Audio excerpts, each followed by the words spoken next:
Amateur Traveler is in its 20th year now, but can you imagine if I had people on the show who had never been to the destination, but had just read about it or seen a movie about it?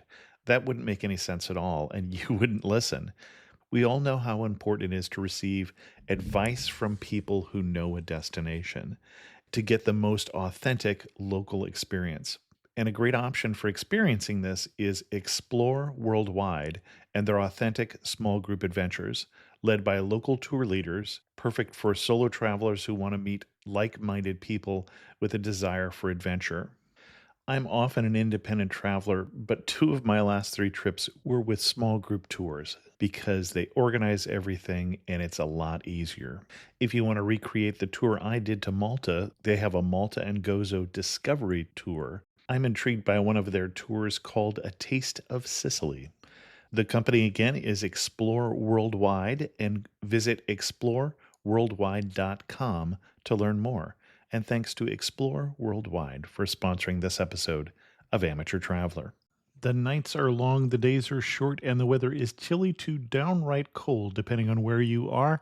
It's a good time to slip into a Quince iconic Mongolian cashmere sweaters, which start at only $50.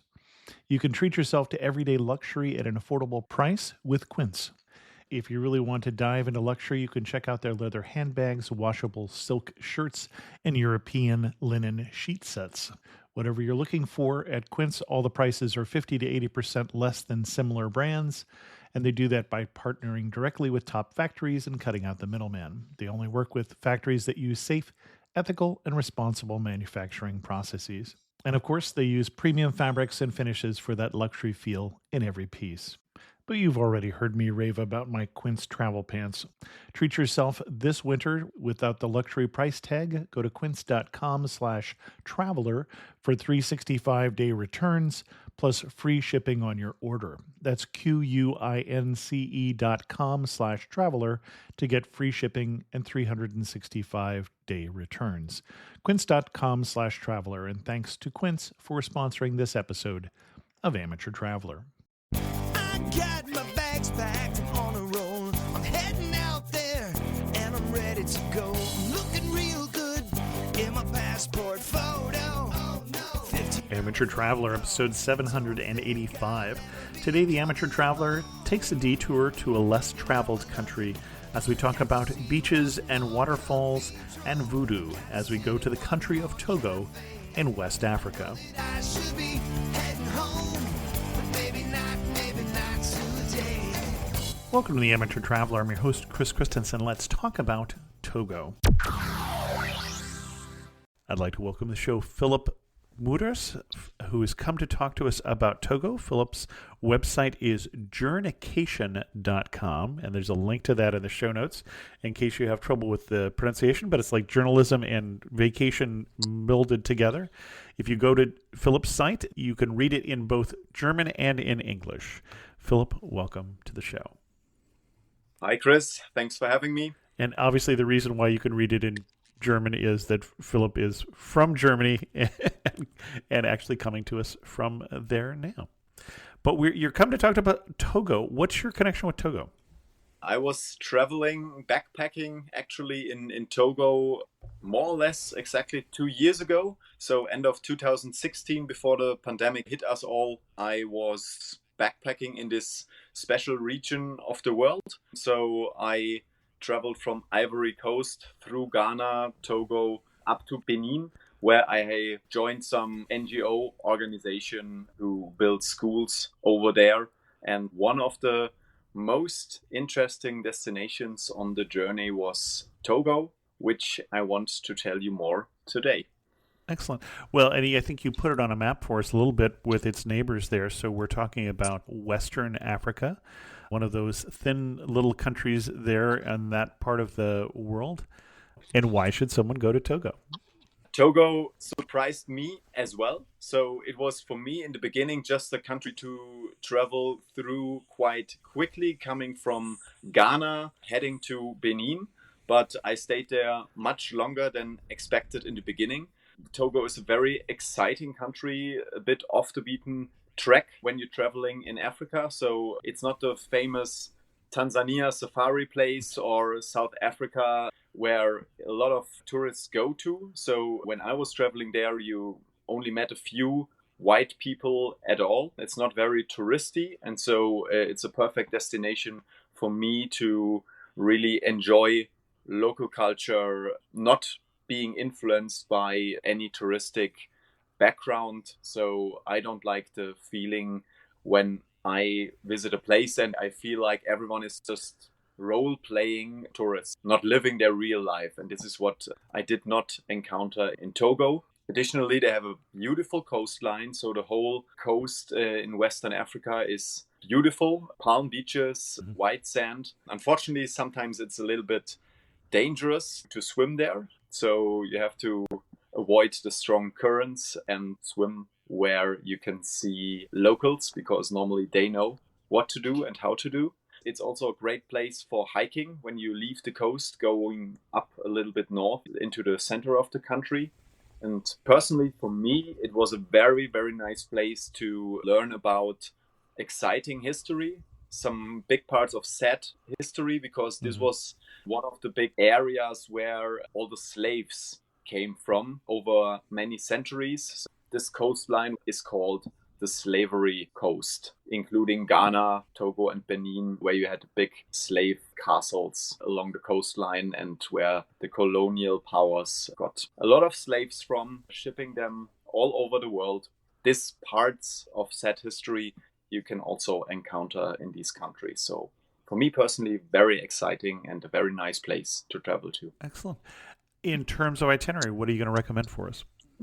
So I started crossing the border from Ghana along the coastline. So where you have the main big roads in West Africa. So they are along the coast. All the capitals, all the big cities are normally along the coast. And as soon as you leave the coast, heading to the center of the countries, it's getting even less touristy, less populated, and so on. So I crossed the border from Ghana, and right on the border, there's already the Togolese capital, which is Lomé. And I stayed there for a few days, visiting the most attractive points within the city, where I want to tell you and the audience more about a little later. Then I headed to the center, which is there to a very nice city called Kepalime.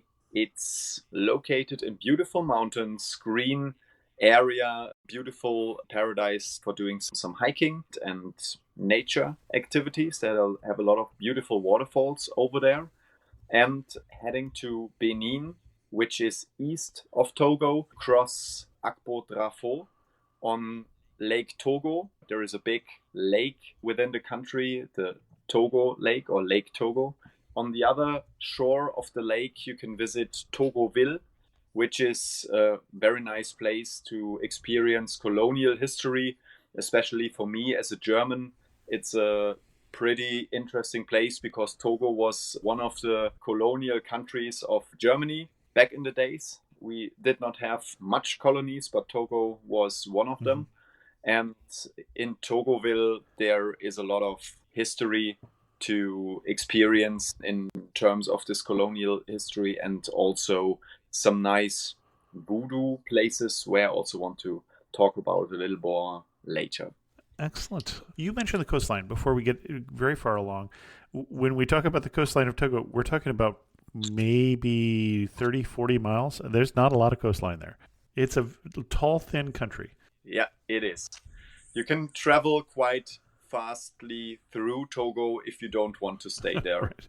a lot of time. So I was expecting to do exactly that, but then stayed for more than 1 week in this beautiful country. Well, and let's talk about Lomé. What do you recommend we see or do in Lomé?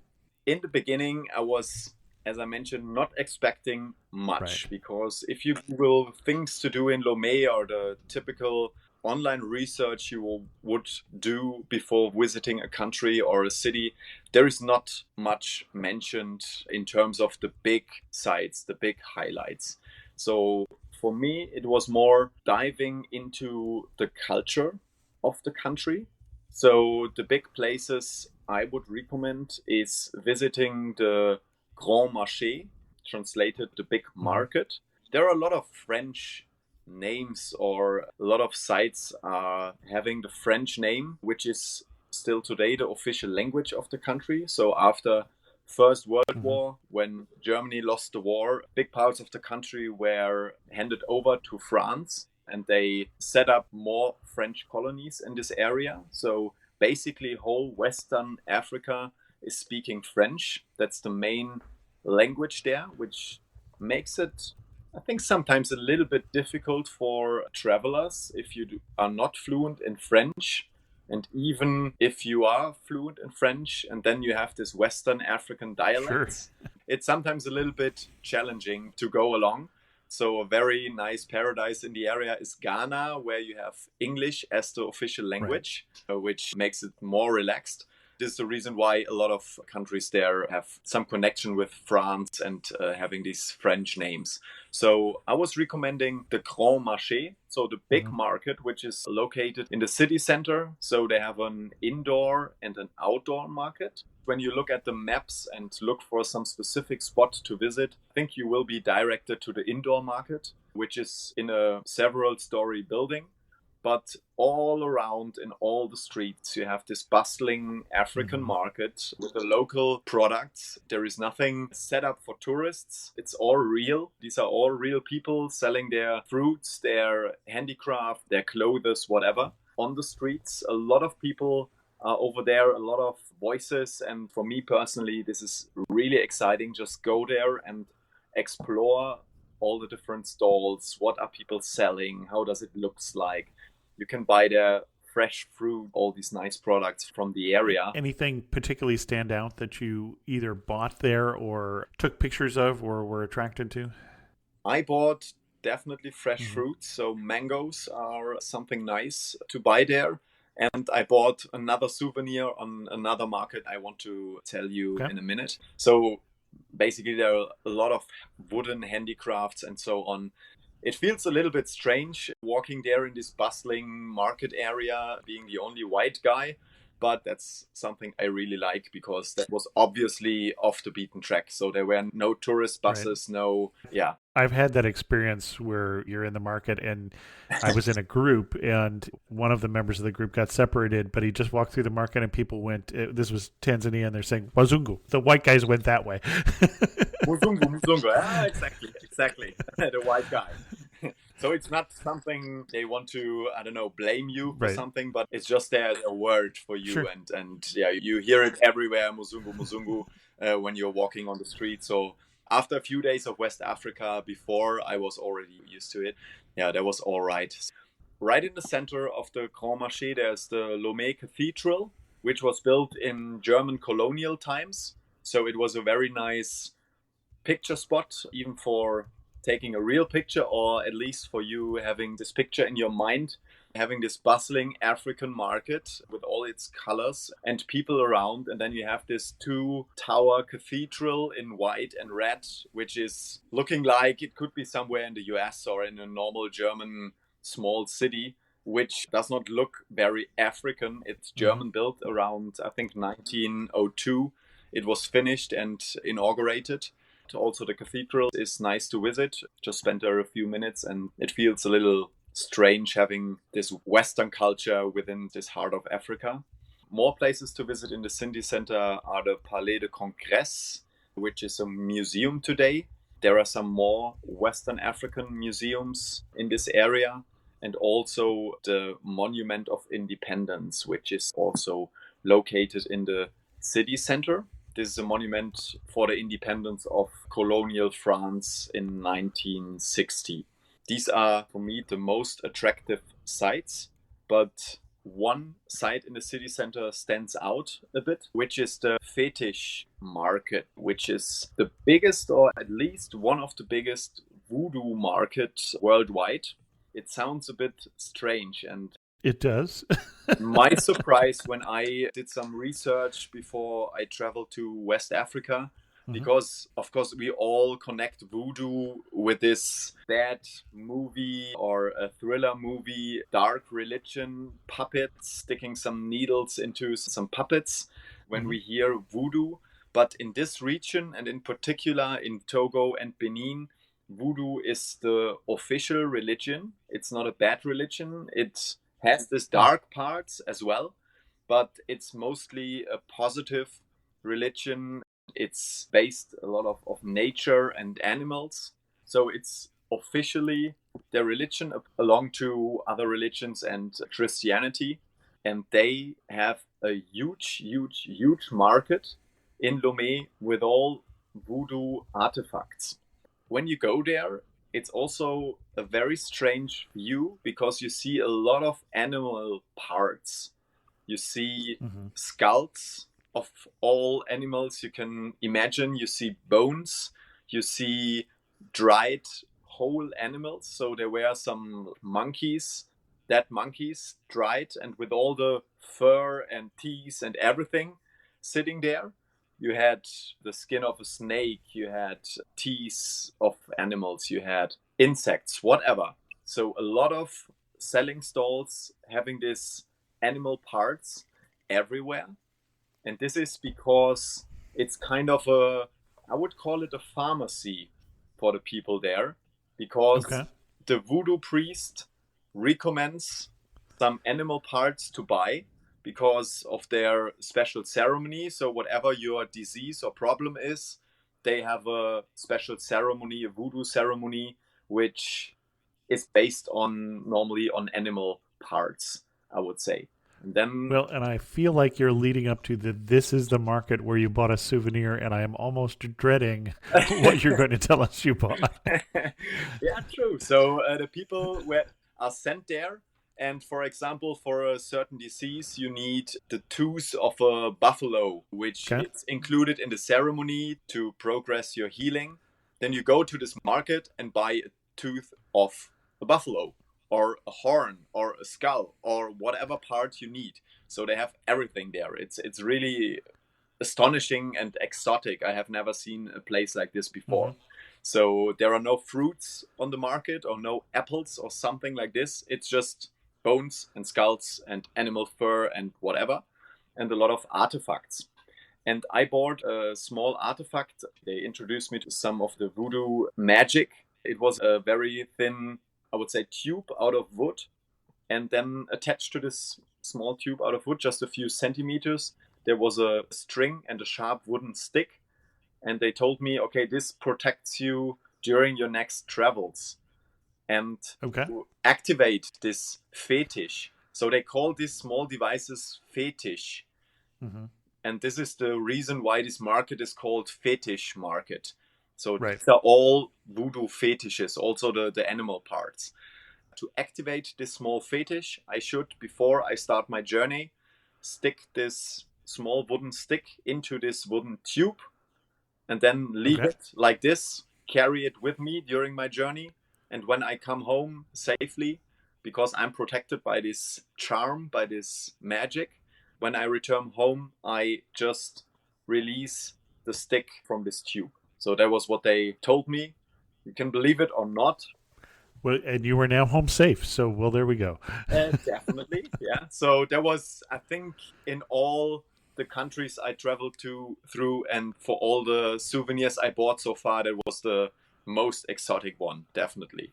So bought on this voodoo market in Lomé in Togo. Within Togo and also in the neighbor country Benin, you have a lot of voodoo temples, a lot of cultural places where you can experience this, for us, very exotic religion and traditions. Well, you were saying there was no fruit in the market, and no apples was the one you mentioned particularly, and I'm thinking, well, because in Togo the saying is probably, a monkey skull a day keeps the doctor away, or something. Definitely, yeah. A little different tradition. Yeah, kind of. So if you want to have the apples and the fruits, head to the Grand Marché, and then, you will find all this regular stuff there as well. Going from one place to the other in Togo, the regular vehicle you will choose or you will find are moto taxis.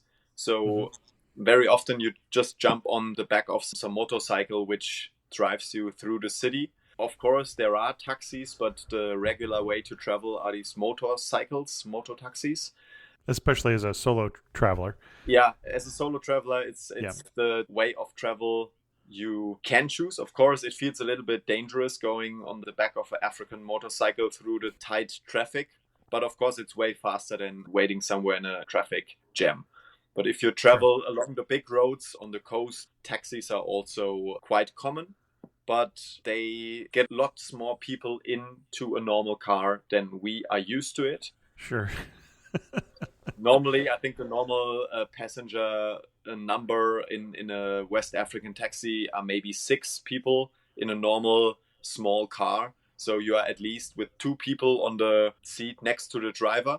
I'm a slim guy, so that's no big issue. But if you're sitting there with 4 people on the rear with the big African guys and the mamas, it's an experience, definitely. Sometimes the motorcycle is way more convenient.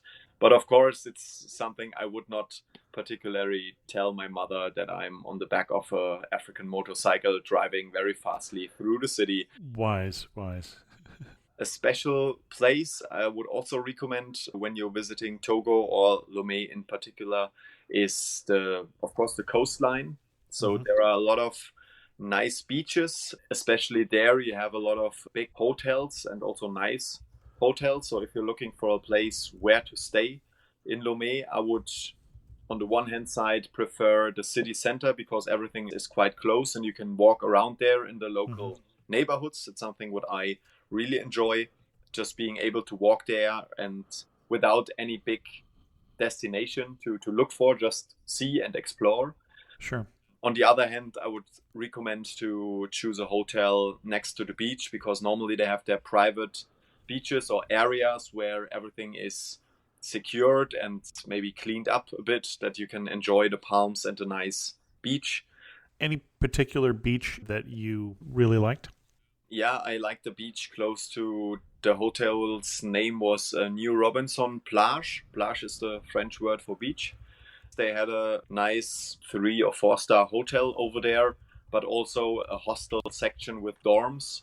So you have a accommodation for all budgets, but it's the same place, it's the same breakfast. Oh, nice. I stayed there and one night in the city center as well. And from the beach hotel, I also walked along the coastline where you have this typical West African fisher boats. Yeah. Could just sit there and observe the fishermen getting their boats ready. And they did some painting, they repaired some nets. As a photographer, those scenes are just so attractive to me. Yeah, definitely. But you have to be careful. But sometimes they come to you and ask for money because Sure. you're taking pictures without permission. If you do so, I went there and asked whether I'm allowed to take some pictures. There were a lot of children playing around, so the romantic African scenes when you are thinking of a holiday over there. So if you're not being some aggressive and high-nose white tourist, it can be a very relaxing atmosphere and you're not disturbing the people. I was just sitting there and enjoying this African scene around me with the children, the fisher boats, the coast, the sea. So it was beautiful. So coastline is highly recommended. Konnichiwa, I'm Yuki, a tour leader with Explore.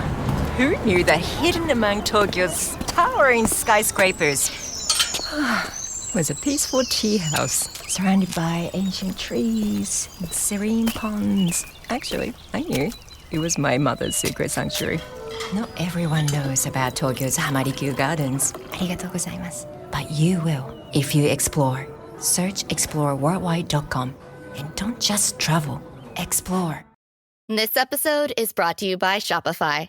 Upgrade your business with Shopify, home of the #1 checkout on the planet. Shop Pay boosts conversions up to 50%, meaning fewer carts going abandoned and more sales going cha-ching. So if you're into growing your business, get a commerce platform that's ready to sell wherever your customers are. Visit shopify.com to upgrade your selling today.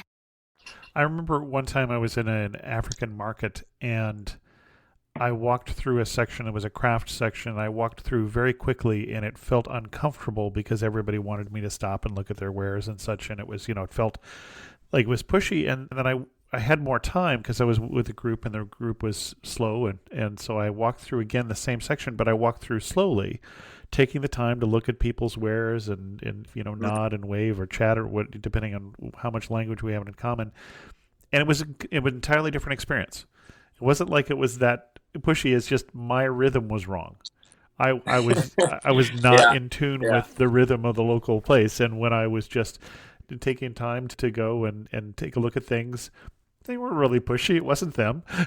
It just yeah, I yeah. wasn't in tune with Africa. Yeah. In many places, I experienced that you name it quite correctly, like being in rhythm with this place. Hmm. In some of the parts I traveled through in this Western African region, you have to have a lot of patience, for example, Sure. filling up buses. There is no tight bus schedule, for example. If you're Right. using buses or taxis, they wait until the car is full and then they start. You have to be patient and wait for more people to come in, for example. But if you are not in a rush, it's beautiful places to experience.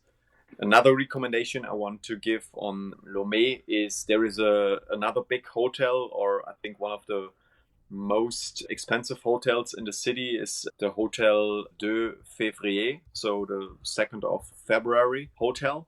And from the rooftop bar, we have a beautiful view over the whole city. You can just go in there, even if you're not a guest, and having a drink and enjoy the views on the city. So that's also a very nice place. So you see the list of things to do, or the beautiful or exciting things in Lomé is quite short. Okay. So this is for me a beautiful place to go where you don't have the stress of a long list of activities and attractions you have to tick off. Well, then you headed north into the country. Yeah, then I headed north to Kupalime. As I mentioned, is the opposite of the big capital city. It's a smaller city and everything is green. You have a lot of mountains. There are a lot of hiking trails, some quite high mountains. I think even the highest in Togo, where you have nice views to the neighboring countries because, as we mentioned, the country is not very broad.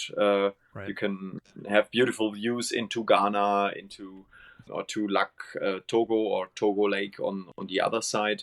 And they have a lot of waterfalls in this area. So you can choose several trails where you can see these nice waterfalls over there. And especially when you come from the busy coastline of the West African countries, this is a nice stop to recharge your energy, just to be in the middle of, I would not say in the middle of nowhere, but at least in a way calmer place Sure. within nature. So that was really nice. Any particular hike or waterfall you would recommend? I did several. Okay. There were a lot of tours offered over there. Okay. It's quite easy to speak to the local people over there which one is the best for you depending on the duration. And you were speaking in English, German, or French? I was speaking in English wherever possible Okay. because this is the language I'm the most fluent in apart from German. But sometimes it's very helpful to have some words in French Okay. available. Of course, it makes it a little bit difficult if you want to have like a guided tour Right. where explanations are made during the tour in spoken language. But just to book a tour and ask a few general questions, I think a few words of French are okay.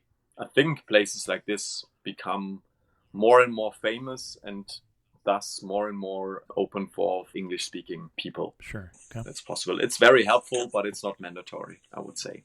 Speaking about places where to stay, as I mentioned, two places in Lomé. For some of the cities I traveled through in West Africa, I choose couch surfing Okay. as the accommodation where to stay because I was traveling alone and I wanted to make some local contacts as well, because if you're traveling there and get some insights in local culture and habits, Sure. I prefer and what I like about backpacking and solo traveling. And yeah, I stayed there with a guy who, speaking from his own experience, was very famous on couch surfing with a lot of good ratings and nice comments. So I thought, yeah, that's the place to be. And he accepted my request.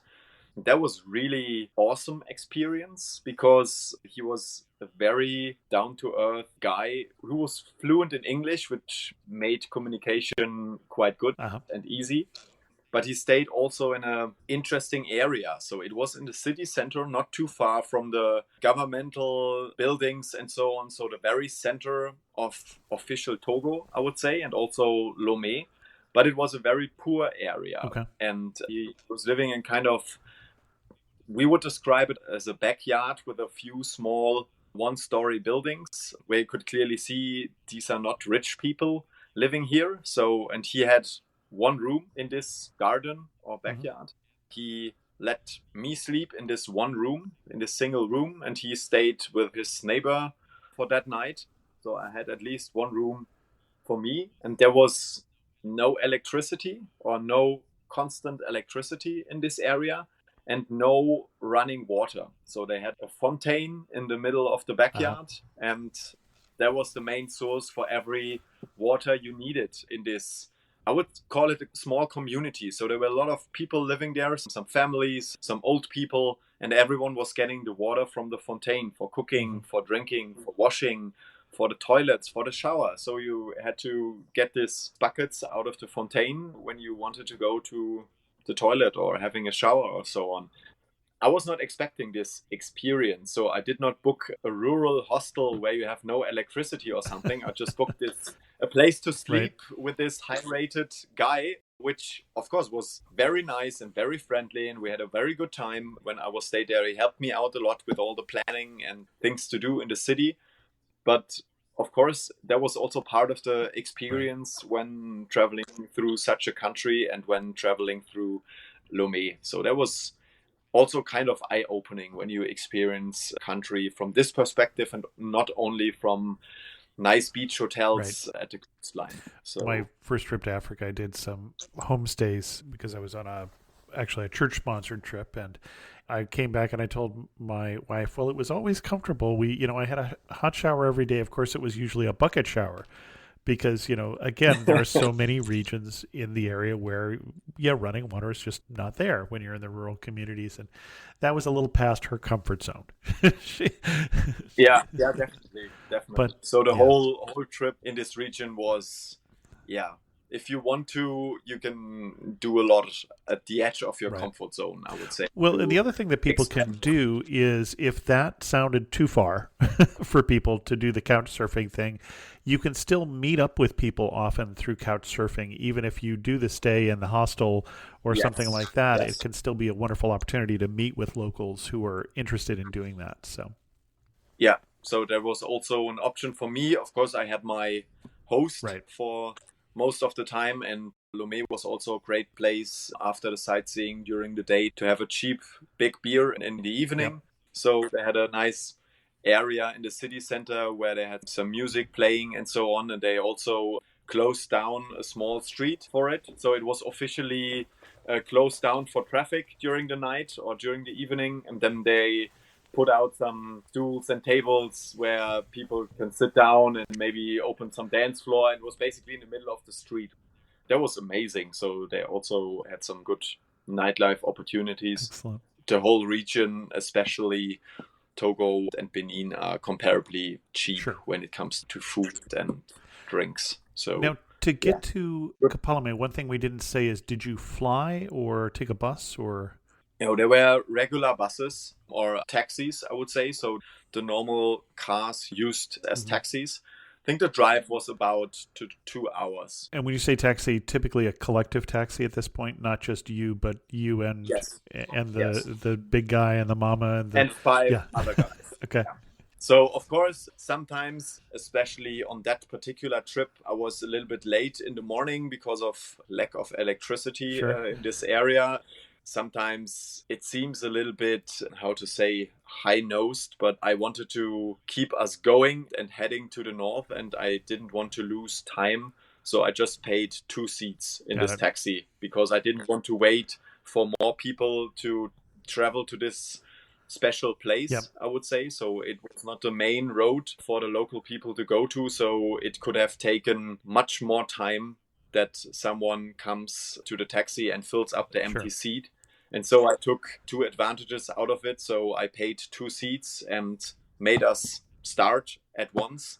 And of course, I was buying the comfort of having my own seat in this taxi.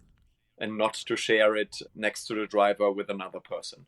Got it. I don't remember the exact price of it, but it fit into a backpacker budget, even buying 2 it cc. was very cheap. Yeah, using the public transport over there is very, very cheap. So, and you had one other spot on your itinerary, as I recall.